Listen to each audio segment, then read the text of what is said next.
probably when I was 4 years of age, I realized one thing. I suddenly realized one day that I don't know anything actually. Don't know anything means I don't know anything at all. If somebody gave me a glass of water, I would be staring at water for 3 to 4 hours because I wouldn't know what is water. Well, I know I can drink this water, I can use this water, I know how to use the water, but I don't know what is water. Even today, with all the scientific exploration, we still do not know even one atom in its entirety. We know how to use it, but we don't know what it is. So if I found a leaf, I would be staring at it for 5, 6 hours. I would sit up in the bed staring at the darkness for the entire night. So my father, being a doctor, started thinking I need psychiatric evaluation. Yes. Because this boy is simply staring at something. So in this condition, they also sent me to school. My mother said, pay attention to the teacher. I went and paid attention. The kind of attention they would have never received in their life. Okay. What was that? Absolute attention. I'm just looking at them. So initially I understood what they were trying to say. After some time, I realized that they were only making noises. I was making up meanings in my mind. Hour after hour, teacher after teacher comes and makes all kinds of sounds and go away. So I stopped making meanings. I just heard the sounds. See, right now I'm speaking. I'm only making sounds. You're making up the meanings, isn't it? Language is a conspiracy between two people. Great. I just stopped making meaning and just very attentively heard the sounds, and it became very amusing, and a big smile spread on my face. They were not amused. Of course. So my education went like this. I just look at the teacher, I know his past, present and future, but I don't hear a thing that he's saying. 8 years ago, this school where I studied over 40 years ago or 45 years ago, they invited me for their 125th anniversary. Great.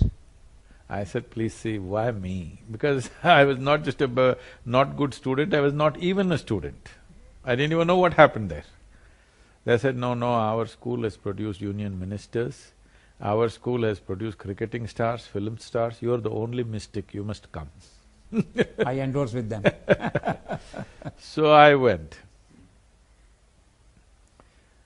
So I looked around, standing up in the quadrangle to speak, same oppressive buildings. And when I looked at this classroom, I suddenly remembered. I was around 12 years of age. One afternoon, the teacher is trying to get a response from me. These are times when 3, 4 days at a stretch, I won't even say a word, because when you don't know anything what to say. I'm still paying attention to the world. Whatever I see, it catches my attention to such a point, I can't speak. So he's asking a question and wanting to get a response. 35, 40 minutes when he doesn't get a response, he holds me by the shoulder, shakes me violently like this and says, you must either be the divine or the devil, I think you are the latter. I was not insulted by this, nor abused by this. Till that moment, my problem is, what is this, what is that, what is that, what is that? I have a question about everything in the universe. One thing was clear to me, this is me. Suddenly this man confused me about this also. I looked at myself, what am I? Am I devil or divine? What am I? Because I couldn't figure it out, I closed my eyes and sat. Initially from minutes to hours it went. One day I closed my eyes and sat, I thought it's 25, 30 minutes. When I opened my eyes, there was a lot of people around me. Somebody wants to know about his business, somebody wants to know when his daughters will get married. I said, where did you all come from? Because I just closed my eyes and sat and now they're all sitting here. They said I was sitting there for 13 days. I didn't even realize, I thought it's 25, 30 minutes. So, life became more and more inward. Though I involved myself with the outside world to whatever extent I could, and I was very involved, I would say, but still I had a completely different world going within myself, which exploded into a very huge experience when I was 25. Since then, I'm just trying to share my experience with people. I've created because I was practicing yoga from 12 years of age. I used yoga as a method to transmit this experience. In a way, there is nothing which is not yoga. So I used yoga as a methodology to share this experience. So, the experience means, at that moment when I just sat there, I was dripping ecstasy in every cell in my body. And I realized you don't have to do anything for this. Every human being is just capable of this. On that day I thought, I will make the entire world blissful. So it's 34 years and I've become like this. I've touched a few million people, but that's not my idea of the world. My idea of world is 7.3 billion people. So I'm saying I'm one big failure. People say at the age of 25, you suddenly got some spiritual power or divine power at some hill space. What is that moment, how it happened, and what you felt at that time? I was in business. I was very successful, far more successful than most people would imagine in a short span of time. Half a dozen things I was doing and very successful with whatever I was doing. One afternoon when I had nothing much to do, I went up Chamundi Hill. I was in Mysore. So in Mysore city it's like this, if you have something to do, you go up Chamundi Hill. If you have nothing to do, you go up Chamundi Hill. I had nothing to do, so I went up Chamundi Hill. This is a hill which is very familiar to me. So I went and sat, I parked my motorcycle and went up and sat on a rock. That was very familiar to me. My eyes were still open, I didn't even close my eyes. Till that moment, I always knew this is me, that is somebody else. I have no problem with that somebody, but this is me, that is somebody else. Suddenly I did not know which is me, which is not me. The very rock I was sitting upon, the air that I breathed, the atmosphere around me, everything had become me. I thought this lasted for about 5–10 minutes, but when I came back to my normal senses, it was about 4.5 hours. For the first time in my adult life, tears were flowing. Tears and me were impossible. As I said earlier, I was dripping ecstasy in every cell in my body. So I have a super skeptical mind. I'm somebody who has a billion questions about the entire universe. So when I ask my mind what's happening to me, my mind says, maybe you're going crazy. I just check with the closest of my friends, something is happening to me. They say, what did you drink, what did you take? So there was nobody to tell me what is happening to me. All I knew was, I have hit a gold mine and I don't want to lose it.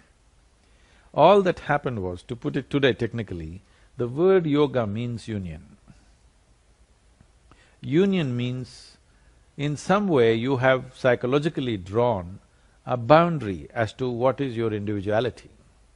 Right now you're an individual person, and that's you, this is me, very distinctly there. But as you sit here, you're breathing. The boundary of your individuality is being broken by the breath. What the trees exhale, you're inhaling. What you exhale, they're inhaling. It's not just on the level of breath. When you eat food, what was yesterday earth, today becomes you, tomorrow becomes something else. Not just on that level, on every subatomic particle level, every particle in the body is constantly transacting. It is…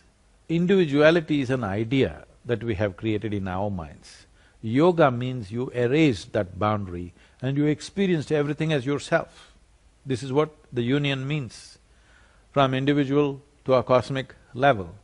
So on that day it just burst forth and I knew you don't have to do anything to make this happen. But still you have to do so many things to make people understand that. What actually inspired you to go for Isha Foundation and all that? It is just that I started sharing with people whichever way I could, in my own ways. Then a huge number of people gathered, then a place became necessary. I was very averse to forming an organization. So I allowed the physical freedom I had at that time. I motorcycled across the country, I did whatever I wanted. But as the number of people gathered and their longing was so strong, then we had to set up a place. So that is the point. And from there then you are going to places, you are expanding in America and all. I am not expanding. expanding. People's longing is drawing us, that's all. I have no business plan to expand. So you have some 1300 or 17-acre some yoga pharma in America. What is that? Who Yes, runs in that? United States, there's a large center coming up now, and there's enormous interest in the West because the religions that have been taught to people cannot withstand three intelligent questions. If you ask three questions, the entire teaching will collapse. And we have come to a time where human intellect is sparking like never before. More people can think for themselves than ever before in the history of humanity. People raise questions in their mind and everything, heavens will collapse. So naturally, seeking truth has become… It used to be very much an Indian thing forever. Right from ancient times, this is a land of seekers. But today, this longing to know has become everywhere because it is no more… you cannot rule the world by dogma. You have to… whatever logical questions they have, you must be able to answer them, you must be able to find solutions for them. Simply saying this is the way it is not going to work anymore in the world. I understand in Madhya Pradesh you are planning some 1000-acre yoga ashram and all that. No. I heard somewhere. It has been printed in the newspapers, I don't know where they got it.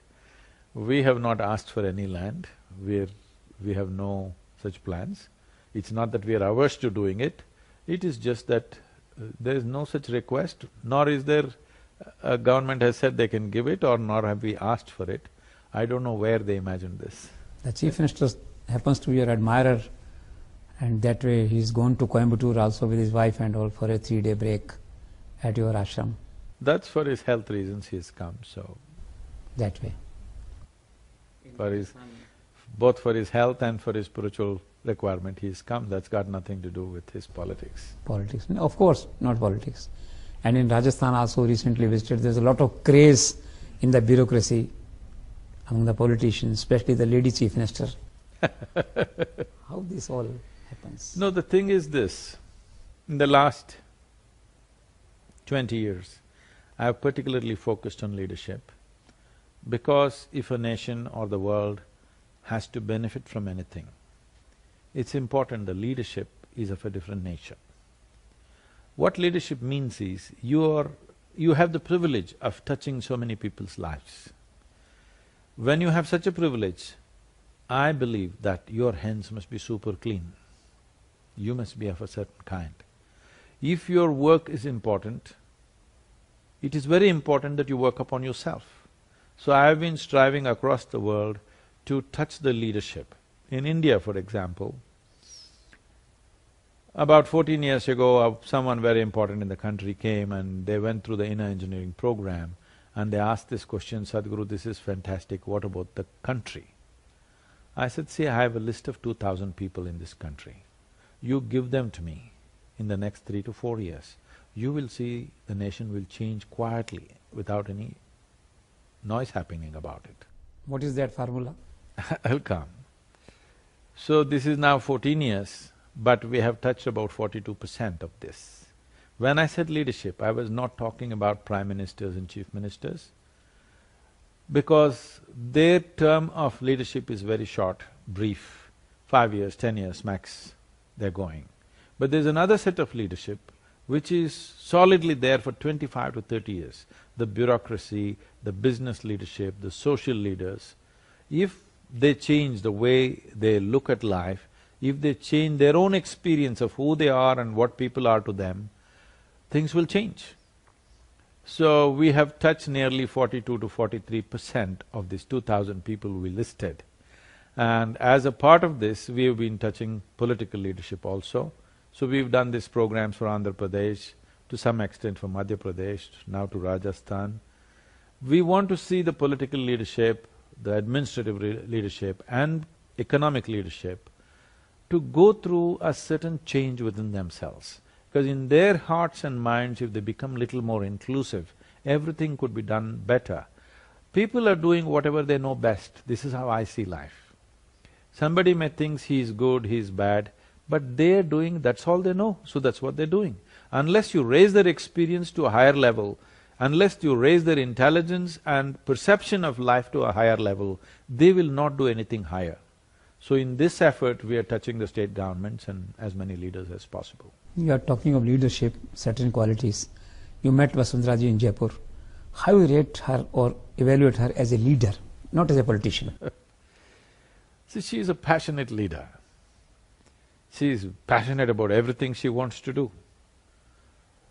It is when an individual becomes very passionate and fiery about what they want to do, they also have to turn back and look if everybody is coming along.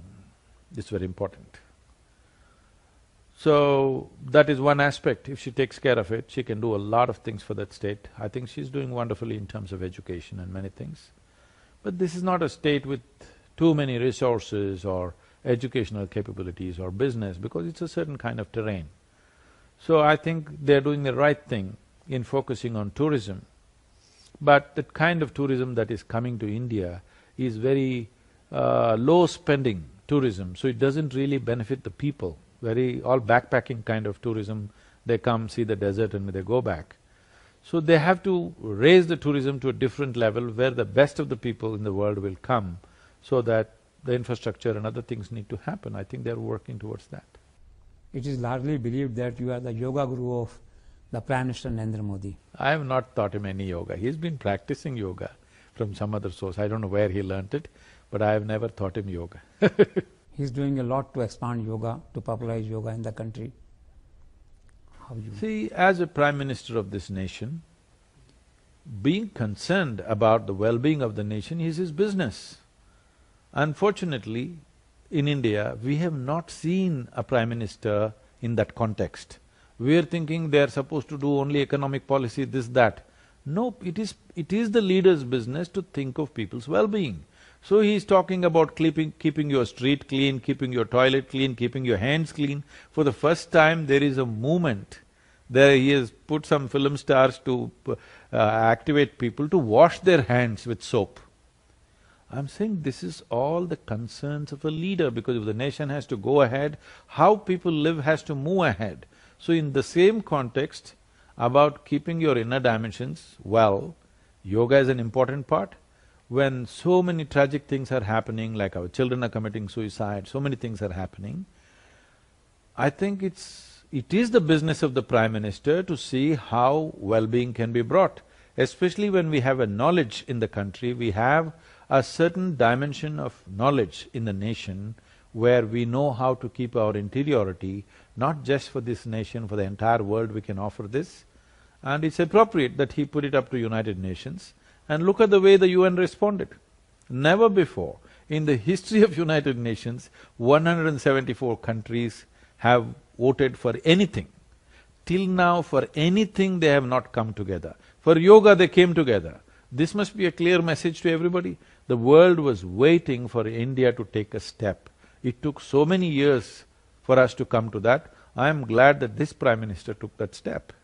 Do you think that he is slowly emerging as a global leader? Obviously, there's no question. I must tell you this. I was in a Robert Kennedy 25th anniversary tour. There's a kind of a golf tournament and an event there. There were over 42 senior Democratic congressmen and senators and others. Without exception, every one of them seeking me out, coming to me and telling me, Modi, they say Modi. So Modi is a global leader. There is no other leader like that in the world right now. Okay? I'm saying they're putting him above Obama, clearly. So we also, it is not about joining a party or appreciating a man.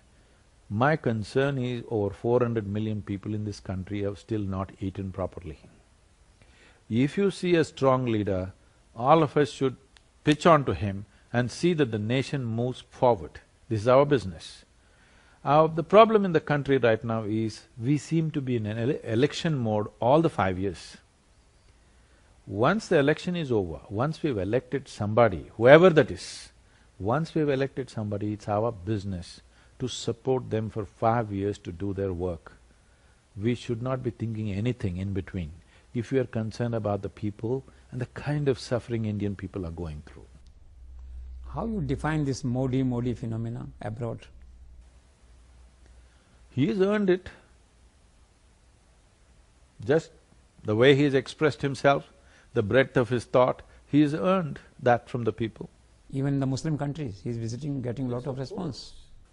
What's it got to do with Hindu or Muslim or anybody? It's got something to do with the man's capability. So people are appreciating. In the world, it doesn't matter. In the end, only competence matters. Nothing else matters. Narendra Modi, when you met him the last? About a year ago I met him. I wouldn't want to disturb him, he has things to do. I agree. And Unless I can contribute something, I wouldn't go to anybody. I don't go and ever meet any politician unless I think I can contribute something for them to work better. Otherwise I don't go. do you have any views on Baba Ramdev or Shri Shri? They are also expanding yoga or some art of living or what? I'm too busy with what I'm doing. Where is the time for me to have views on other people? I agree. But do you feel that Babas or Dharmguru should enter into business? See, a success of a nation today is not determined by its military success or even political success. The success of a nation is determined by the success of its businesses. Within the parameters of the law, if anybody does good business, all of us must clap our hands. It doesn't matter who he is. If he's breaking the law, please take action. If he's doing things within the law, I think we must appreciate. Because Baba Ramdev was going around on a hired bicycle with a rented vessel with 50 kilograms of Chavanprash in 1998. In 2016, if he made his enterprise into a 5,000 crore enterprise, and that too not full-time, okay, he's only part-time looking at it. Full-time he's got something else to do, he's got his yoga to do. I think all of us should be proud of this. I don't know why we have trouble with this. So what special you are doing on this 21st June International Yoga Day? Visiting some UN or somewhere? See, the most important thing for me this year is, about 4 months ago it came to my notice that over 9,000 children below 18 years of age committed suicide in our country. Over 1,700 children below 14 years of age committed suicide. We must understand this much. When our children start committing suicide, we must clearly know we are doing something very fundamentally wrong with our lives. Great. I want everybody, the viewers who'll watch your channel, to look at it this way. Suppose our children committed suicide in our home, a 12-year-old child. Can you ever become free from that in your life? If a 12-year-old child committed suicide in our home, we know clearly we are doing something wrong, isn't it, with life? So it's happening in the nation and it's large scale. And one of the main culprits is the education system. Exactly. This education system, which was created to be in service of Her Majesty, we are still continuing the same thing and killing our children of all the things. A child is an exuberant life, a bundle of joy, a fresh life. If that life wants to take itself out, then we must understand we have not figured what is life. We have an education system where 98 is the passing mark today. When somebody is going on telling a child of 12, 13 years of age, if you don't get 98, you're no good, you're as good as dead, that's what he's doing. So, changing the fundamentals of our education system must happen, but that may take some time. So I thought, let's reach out. On that day 4 months ago, I said at least 10,000 schools we must touch. On that day, 10,000 looked like a big number. But I traveled through these 8, 9 states, met all the chief ministers and education ministers. They responded with enormous enthusiasm and they were deeply concerned about this issue. And today we are touching over 30,000 schools. Approximately somewhere close to 2 crore children between the age groups of 10 and 16 we are touching. The unique thing about what we are doing is, we trained 45,600 teachers of ours, who are in turn training the teachers. So this yoga, which is a 20-minute protocol of Upa Yoga. Why Upa Yoga is, when you teach yoga, however innocuous it may look on the surface, that is, I am here as a living proof. When I learnt yoga at the age of 12, I was not looking for anything spiritual in my life. I thought it will give me physical prowess, and that's why I went for it. But it exploded in a different form after some time, after 12, 13 years. So however innocuous a yogic practice may be, there is a spiritual dimension to it. So you cannot transmit yoga large scale to an unconscious population. When I say unconscious, when the child doesn't know this is what I'm getting into, it's not right to transmit in such large levels. So that's why we're teaching what is called as Upa Yoga, which means sub-yoga or pre-yoga. Now I know in normal language, almost all the languages uses the word Upa Yoga as something useful. This will bring a tremendous change in your body and in your psychological structure, but it does not have spiritual dimension attached to it. So this Upa Yoga protocol, which is 20 minutes, now we are training the teachers so that they can impart. This is becoming part of the 5-day protocol, 5-day, 20 minutes per day protocol in all these schools. In many areas, we are also trying to involve the parents so that it continues at home. Let us see. I hope it gives them some relief. So Vidya initiative will take care of all these school reforms, education reforms? No, this is just a, what to say, right now they're bleeding, it's a band-aid. But this will stand with them in their life if they do the practice regularly, if it becomes a part of this. My fundamental goal is this: these are tools for self-transformation. Tools for transformation should not be in the hands of a guru or an organization or some kind of authority. It must be in the hands of every individual in this world. Today, everybody has brushed their teeth here because they have a brush of their own. If there was one Delhi government brush where you had to go and brush, probably they would go once in a year and brush. Because everybody has a tool to clean up their their oral cleanliness, they're doing it. Similarly, if they had tools to mental and physiological cleanliness, they would do it. The problem is, these tools have not been available without frills. Now, without frills, just as a technology, why I'm insisting it's a technology is, you don't have to believe in it. You don't have to like me for this. You just have to learn to use it. It's like your Samsung phone.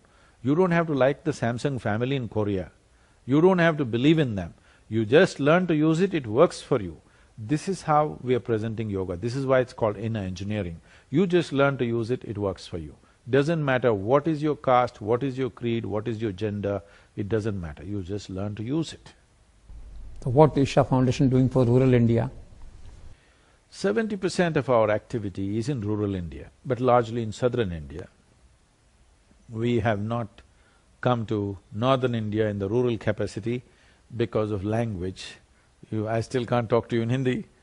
I can only say Hindi bahut kamzor hai. That much I've learned. Mahashivratri, I think you plan some big annual celebrations with people. See, the reason why Shivaratri happens, Mahashivratri happens the way it happens is, one aspect of it is, this is an acknowledgement to the Adiyogi who represents that day. Why is it important to acknowledge him? He is 15,000 years ago, he is the first one to bring this idea into human mind that if you strive, if you're willing to strive, you can transcend all limitations which are considered natural limitations upon the human being.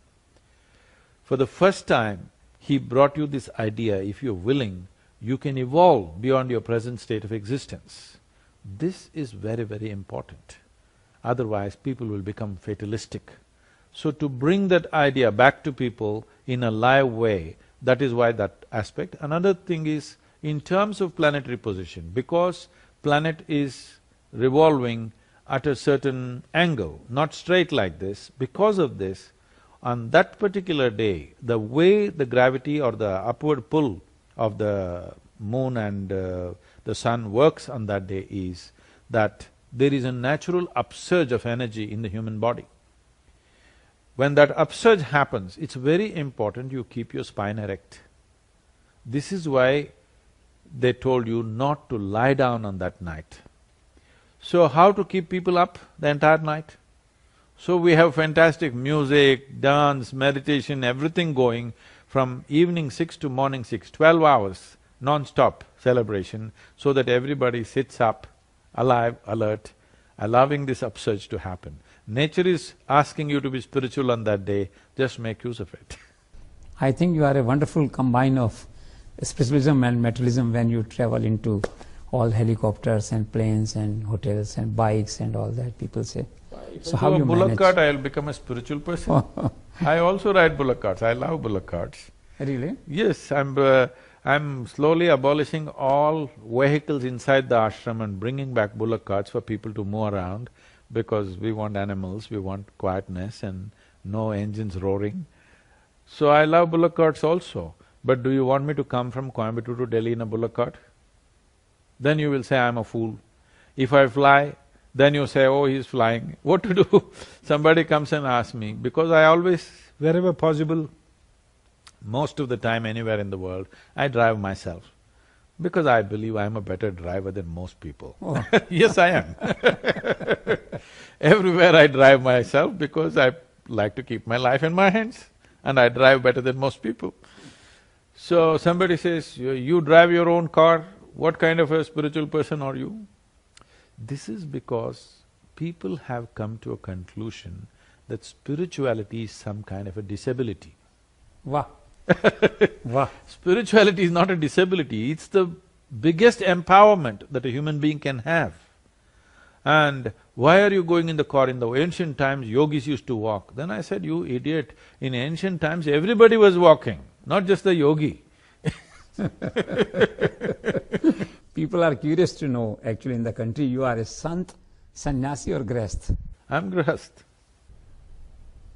How you see some sort of a balancing or this combination, or normally sannyasis are away from grahasti or they ignore grahasti or don't take proper care of grahast part of their life. How you manage these two parts? I manage everything well. You manage everything Because well. I know how to manage my mind perfectly well. Once you know how to manage your mind and yourself well, you will manage everything well. How you define spirituality, spiritualism in a way? If your experience of life transcends the limitations of your physicality, that means you're spiritual. It's the most maligned and corrupted word on the planet right now. Spirituality does not mean looking up or looking down, it's about turning inward. What is the truth? Sach kya hai? Truth.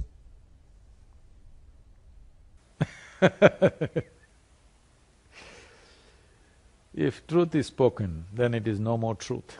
Wow. What is love? Pyar, prem, love. How you define love in this life, human life? If you… see, it's like this, a human being is aspiring for pleasantness of life.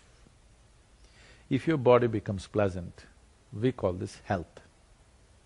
If it becomes very pleasant, we call it pleasure. If your mind becomes pleasant, we call it peace. If it becomes very pleasant, we call it joy. If your emotions become pleasant, we call this love. If it becomes very pleasant, we call it compassion.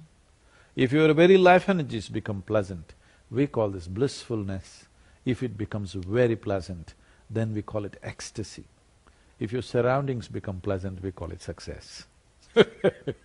How you visualize marriage, the institution of marriage, the act of marriage? See, usually we call a prison or a mental asylum as an institution. Marriage is not an institution. Wow. It is something beautiful when it happens between two people, they're married. Otherwise, they're in an institution, it's terrible. How you define death, the end of life? You want to know what is death? Some things you know best only by experience. Do you feel there is some Bhagwan, इंसान मरने के बाद कहाँ जाता है, ऊपर जाता है, कहाँ? ऊपर वाला. Some research or some… About Upar wala, first let's understand what's Upar. then Vala will come, okay? Is this planet round or flat for you? Really don't know. You don't know? I hear. Is planet round or flat? Yes, It's like this round. only. And it's spinning on top of it. And you are not sitting in North Pole, you are sitting in Delhi at a certain latitude. So when it is spinning and you're on a round planet, if you look up, you're invariably looking up in the wrong direction, isn't it? So, in Delhi when you look up, is it Uparwala? Or when you look up in Australia, is it Uparwala, I'm asking. So you don't even know what is Upar. Nowhere in this cosmos is it marked that this side up. You do not know what is up and down. You cannot know what is up and down. You are incapable of knowing what is up and down. Human beings are incapable of knowing what is up, what is down. In only relative practical terms, we'll say that is up, this is down. But you don't really know what is up and down. So, Vala, where does it come? How you visualize that Vala is a prevailing concept, or people think about Upar Vala. When you say it's a concept, you're admitting you made it up, right? Why is it that we are so eager to make up things? Why don't we come to this much sincerity in our lives? What I know, I know. What I do not know, I do not know. If you see I do not know, the longing to know, the seeking to know is a natural consequence in human intelligence. Once you have a seeking and a longing to know, knowing is just a question of time. But instead of seeing that I do not know, people have destroyed I do not know with their belief systems. Somebody believes this is God, somebody believes that is God. No. If you understand you do not know, the seeking will come. Then you will find what it is. One thing is clear, you and me did not create this existence, right? Because you're human, you're thinking a big human being must be sitting up there. Can I tell you a joke? Yes, please. Don't become so serious. Please. Please. This happened in New York City. A boy, 8-year-old boy came home and he had a very progressive mother. When she's so progressive, she's bound to be single. So, he came home and asked, Mama, is God man or a woman? She thought about all the political correctness of it and the election is coming, it's going to be decided now, is it a man or a woman? She thought about everything and then, being a very progressive woman, she said both. Then he went into deep thought. After some time he came back and asked, Mama, is God black or white? She again went into all the racial consequences of this question, and then she said both. He again went into deep thought. Then he came back and he asked, Mama, is God straight or gay? He asked. Again she thought about all the consequences and then she said both. The boy jumped in joy, I got it, it's Michael Jackson. Okay. Do you have some faith or believe these stars, palmist, Haath ki rekha, or it's only effort which make you success or failure? See, everything can have an influence on you. If you allow it, this glass vase sitting here can have an influence on you because it has its own reverberations. So definitely moon and other planets can have an influence on you. Do you know that on the days of Paurnami or full moon day and new moon days, people who are mentally unstable tend to become more unstable on those days? They do. All mental institutions take a lot of care on those days because people become much more enhanced in that. But do you and me become little crazy on those days? Don't. Why? Because you're a little more balanced. So similarly, the fundamental question is just this: what you're referring to as planets and stars are, inanimate things. This rock and soil. Should inanimate things determine the nature and destiny of human consciousness, or human consciousness should determine the nature of inanimate things.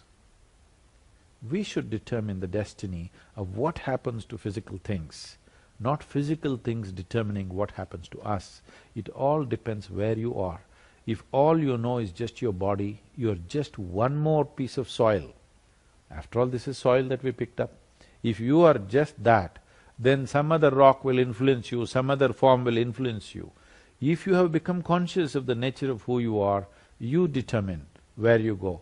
The entire process of the spiritual process means you have taken your destiny into your hands. Why we said spiritual process means going towards mukti or absolute freedom means you became free from all these influences and you are going towards your freedom and you have decided to go there, not because of any stars or other things. And in this country, astrologers, if you tell them you're on a spiritual path, they refuse to predict your future because they know you have taken your future into your hands. It is my wish and my blessing that this nation should take its destiny into its hands. How you visualize this world after 50 years? How we make it. I want to make it a wonderful place because this is a fundamental responsibility we have as a generation of people is, we must understand we are just a pop-up on the planet. We are here for a brief amount of time. In the life of this planet, we are just 2 seconds, you and me. The world was given to us in a certain way. It's our business to leave it little better. I hope we leave it better than the way we got it.